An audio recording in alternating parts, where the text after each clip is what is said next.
Great, so we're joined this afternoon with Martin Holohan, and I know Martin from a similar workspace a few years ago, and immediately when I got to know Martin was the little wisdoms he had. He does great work during the day, but he's a man who can balance the arts as well, which I think might be Martin's greatest strength.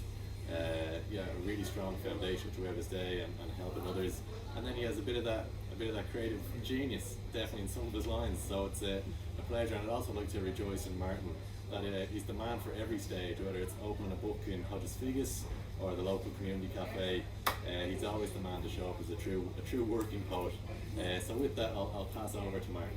Thanks. Lovely. This is from my current collection about living in the third age. It's called Life in the Long Grass. And when we get to a certain age, sometimes we disappear from the mainstream. We're not as, some people would say, we're not as relevant. Of course, we don't believe that. But so we're looking at life sometimes through the blades of that long grass, with the wisdoms and perhaps the legacy of life that it's given us through the years. And because now yesterday was Halloween, today is the 1st of November, and we're moving into All Saints and All Souls Day, I'm going to open up with a one called, fitting for the time of year as souls pass on. It's called Bring Back the Dead. Loved ones, long since passed over, and yet still there, talking, assisting, helping, and questioning all and everything that is still living. Oh, bring back the dead, so that I can ask them to soothe my inevitable regret. Could I have done things differently? An answer I know I'll perhaps never get, except perhaps in a story where I invent some resolution, forgiveness even, for the things, maybe the rapid things I said, and an understanding of the way you went so quickly. Oh, that's lovely.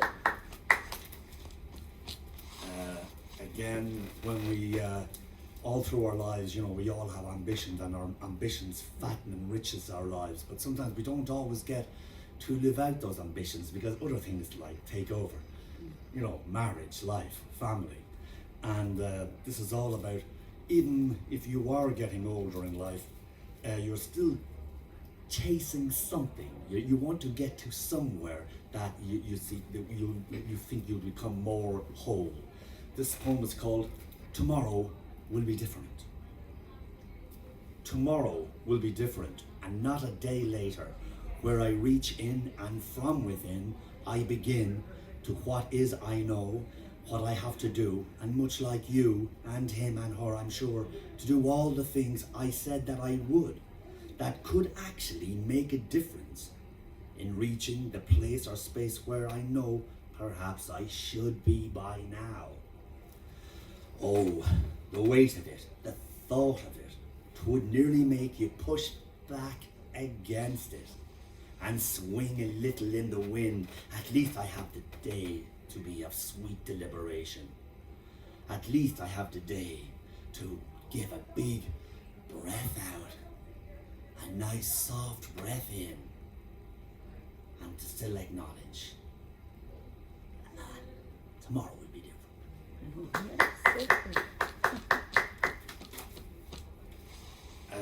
Again, we've just reached into November, and when I was coming here today, I just sort of saw this within the first chapter, and again, there was obviously a reason. I wrote it last year as I was coming in from Lusk. I live in Lusk, and I was coming into Ballymun, and it was in November, and I realised that I don't think I've ever written anything about November. And when I come to think of it, November can be quite an unfashionable month, can't it?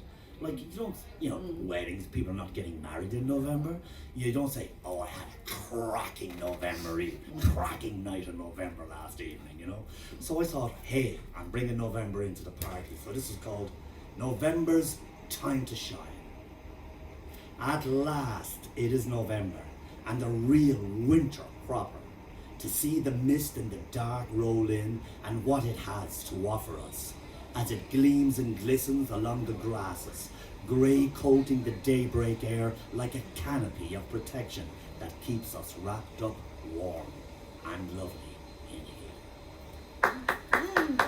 Okay, and I'm going to read one last one, and this is called a little bit of needle necessary. And the reason why I say that is that even if we do get old and we can get wise and we can get comfortable, we can even get a little bit complacent. So sometimes we need a little bit of, a little kick up the arse, right? Because we need that little bit of needle necessary to keep us relevant, to keep us, keep going. For someone to say, that was a great poem. You could have done a few, you could have made it a little bit fucking younger. So this is called a little bit of needle necessary. Dear God, any God, put all my woes into a wagon, neath a covered cloth, to hide the pins and needles, and just pray that the sweat it takes to pull and heave, so I can turn the nuts and oil the wheels. Thanks a lot.